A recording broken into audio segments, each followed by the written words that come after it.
The Prophet said, sallallahu ta'ala alayhi wa sallam,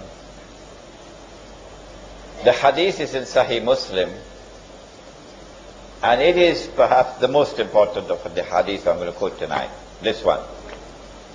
He said, when Dajjal is released, he will live on earth for 40 days. One day like a year. One day like a month.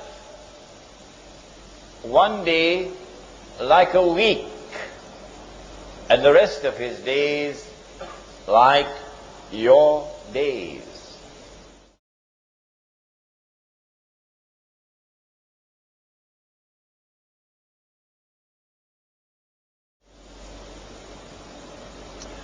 When his day is like our day, he will be in our dimension of time.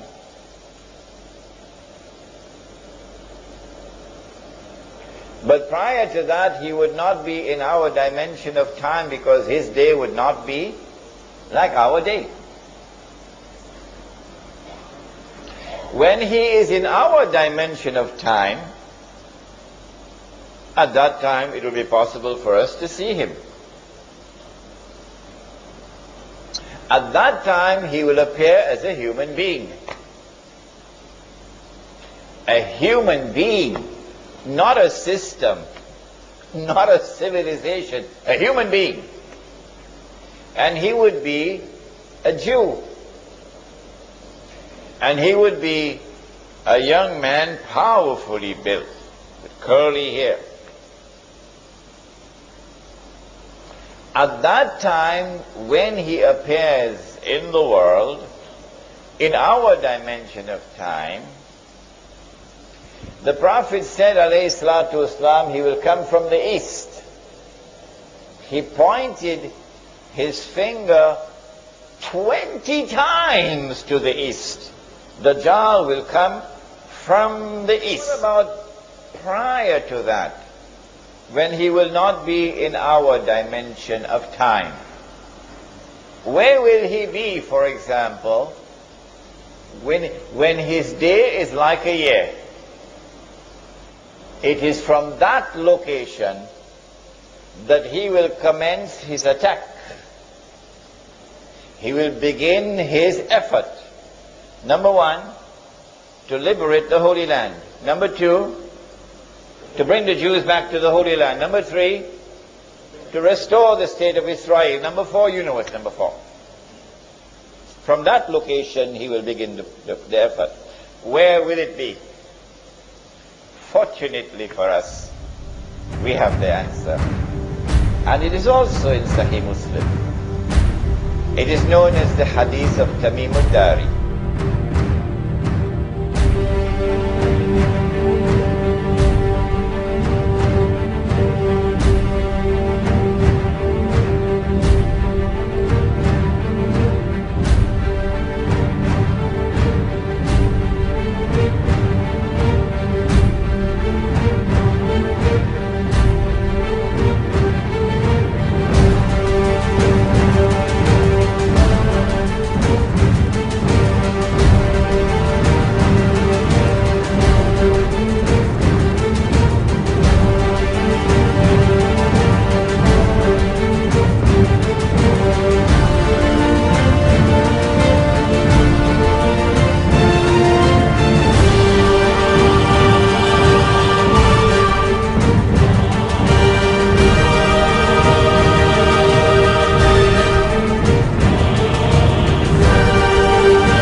Israeli media sounds the alarm time and time again. There is no water. Water consumption should be reduced. Since the main source of water in Israel is the Sea of Galilee, we went out to investigate and indeed found a very sad sight. The Sea of Galilee, however, in recent years, its water level has dropped sharply. Is there true cause for concern? I remember how its colour used to be a stronger blue and the water was cleaner. Can you see the water line? Almost 5.5 meters are missing. All this was full of water. It was full 7, 8 years ago.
Now, if you are on the western side of Arabia, which is Hijaz, and you get on board a ship, there are only two seas on which you can travel. One is the Mediterranean Sea, and the other is the Red Sea.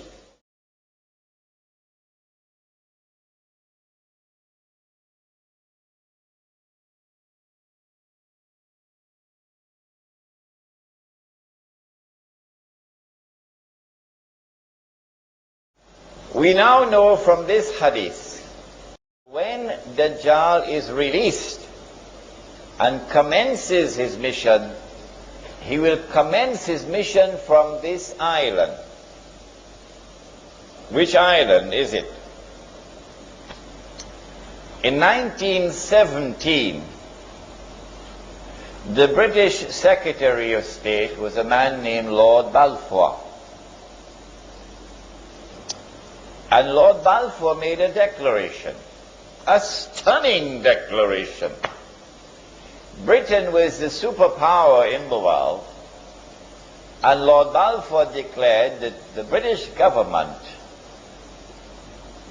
intends to pursue an effort for the establishment of a Jewish national home in Palestine.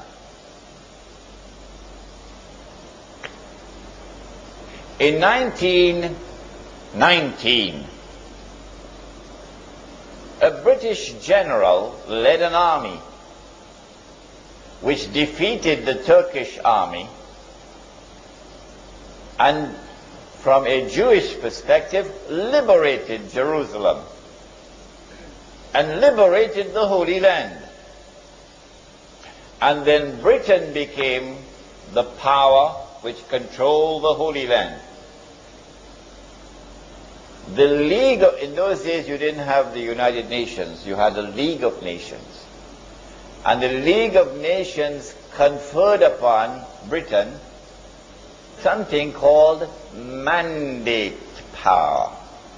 So Britain was the mandate power who controlled the Holy Land. Britain controlled the Holy Land from 1919 until 1948. In 1948, Britain acted as the midwife for the baby to be born. The baby, of course, was the state of Israel. In consequence of all of this, I have come to the conclusion that the island was Britain. And so when Dajjal was released and commenced his mission to deceive Banu Israel and to deliver to them what would appear to be the return of the Golden Age, it is from Britain that he commenced his mission. But if there's anyone who differs with me, then I'll have to invite them to tell me, you tell me which island it is. You cannot just differ with me without telling me which island is it. Because the hadith is there in Sahih Muslim. You've got to deal with the hadith. During the time that Dajjal was launching his attack from Britain, the Holy Land was liberated of non-Jewish rule. During the time that Britain was hosting Dajjal, the Jews came back to the Holy Land. And during the time that Dajjal was launching his attack from Britain, the state of Israel was restored. 3 out of 4 already delivered. And in all of this, the overwhelming majority of Jews have been absolutely convinced that all of this represent blessings from Allah. That Allah is validating the Jewish claim to truth. That Allah is fulfilling His promise to Banu Israel. Now comes a little more difficult part. It was fairly simple to identify the island of Britain. If when Dajjal was in a day which lasts like a year, he will be in an island, according to the Hadith of Tamim Dari, where will he be in a day which is like a month? Is he going to move to another territory? And if he moves to another territory, how can we recognize it? The yardstick which I use to measure